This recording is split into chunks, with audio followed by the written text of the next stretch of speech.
आपण पाहत आहात लोकधारा मराठी न्यूज, आवाज जनतेच्या हक्कासाठी।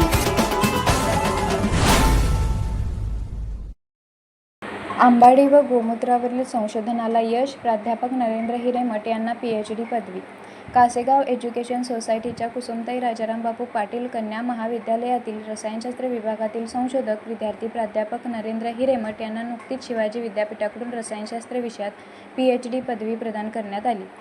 प्राध्यापक नरेंद्र हिरेमठ यांच्या पीएचडी प्रबंधाचा विषय synthesis and characterisation of zinc oxide, iron oxide, silver nano particles and their composite for biological activities असा होता।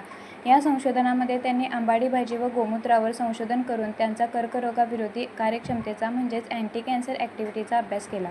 त्यांचा संशोधन कार्याबद्दल 3 संशोधन पेपर आंतरराष्ट्रीय जर्नलमध्ये प्रकाशित झाले असून 5 संशोधन पेपर आंतरराष्ट्रीय तसेच 2 संशोधन पेपर राष्ट्रीय परिषदांमध्ये सादर करण्यात आले आहेत। या संशोधन कार्यासाठी त्यांना विभाग प्रमुख प्राध्यापक डॉक्टर R.K. माने व प्राध्यापक डॉक्टर B.N. कोकरे यांचे मार्गदर्शन लाभले। या निमित्त महाविद्यालयाचे प्राचार्य डॉक्टर T.J. शिंदे, पर्यवेक्षक प्राध्यापक B.D. जाधव, प्राध्यापक S.R. शाळगावकर, doctor V.D. सोनावणे आदींनी त्यांचा सत्कार करून अभिनंदन केले। ते अंकलगी तालुका जत येथील सुपुत्र आहेत।